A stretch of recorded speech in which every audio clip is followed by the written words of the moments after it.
Well, I really didn't think you needed to see my bedraggled face today. I think the view from the window says it all. So we're going to go back and we're going to have a look at the month of April and see what happened to the build then.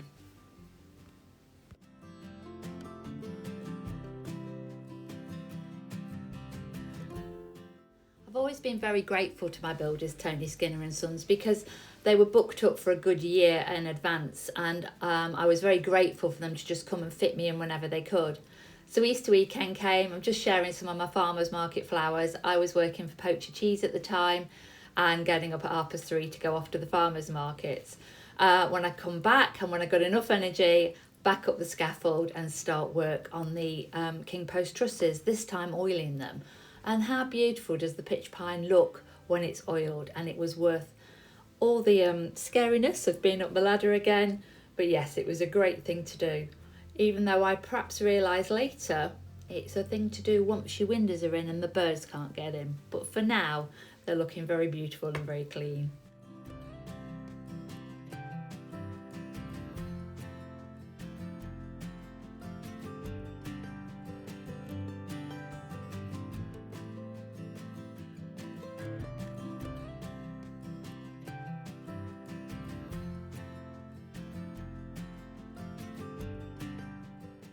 I also decided to add to my job list moving the soil. I thought I should just get it in my barrow and whiz round the paddock and fill all the holes in.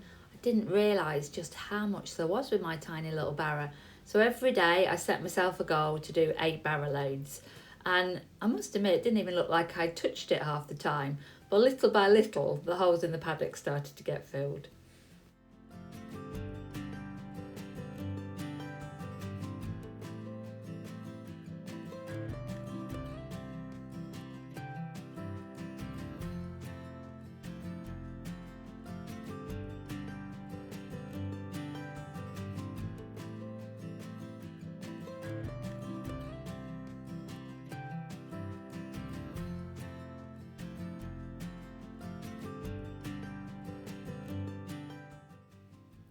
Well, even though the sun was shining, not all days are good days. Mind you, it was probably my fault because years ago when I kept my horse in this one of the stables, in the middle section, where you can see it's being propped up there by acros, I nagged my dad basically to put a bale in there for my little Shetland. My Shetland had half of that, and then the other side we used to put the bales in, so it was a heck of a wiggle to get them in. And I'd been nagging and nagging Dad, so he'd come flying round with a teleporter, drop the bale. As it lifted the arms to come back up, he actually took out the that section there of the brickwork, so it just got a little bit of a bodge jobbed over it, and the steel got put in and it got repaired, but it had meant water had seeped through and it completely rotted the wooden supporting beam the truss is attached to. So this was a big sort of sit down with the builders, big discussion. I just knew it was going to be very expensive and not what I needed, especially when I've got the new roof in place. But it's best discovered then, and it was fixed properly. It did have a happy ending though, and it wasn't quite as bad as we thought.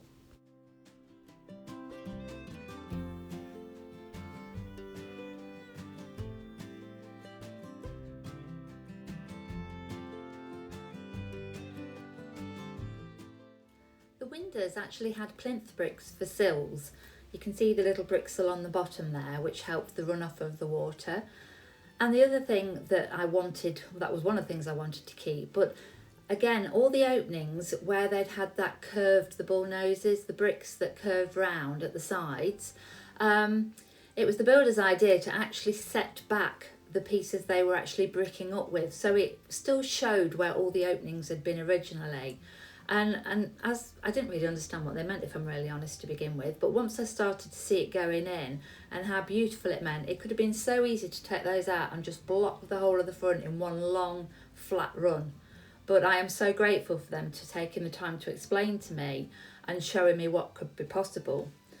We were waiting on the plinth bricks and eventually they did arrive. They would have been there earlier, but I couldn't tell the difference between imperial and metric. I can't believe I did that. Yeah, I ordered the wrong ones, and luckily Alford Buildbase were really patient with me and they helped to get things sorted out, so I am so grateful to them. Steve the joiner popped in and worked his magic. He made all the formers for the arches to go in over the new windows. So it was starting to get really, really exciting now to see all the proper openings coming in. So things were being bricked up, bricks were coming out, things were going in, and it really felt like so much was happening in such a short time. The other good news was once we'd investigated and took the rotten bit out, that wooden bit we thought was going to have to come out and as making a difference to the integrity of the roof, the building inspector came and with a lot of wood hardener, which guess who got that job? Yep, me out in the icy wind, gave it another soak of wood hardener and then another soak. Wind and wood hardener. Let's just say it didn't taste very nice, but it was all part of the process.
This is Luke, one of the builders. I don't think he's ever going to forgive me for his photobombing photo, but he should be really proud of the work he did on the property. He had time to explain things to me. He took such a pride in his work, and I think he's really justified in that because it was amazing all the brickwork that he did.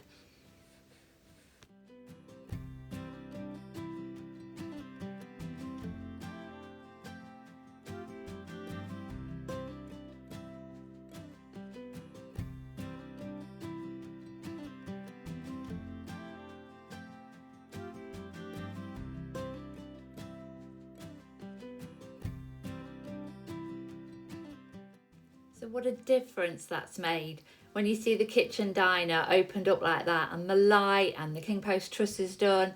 I was so excited. We'd only just gone literally a week into April and then disaster struck. But that's the story for tomorrow.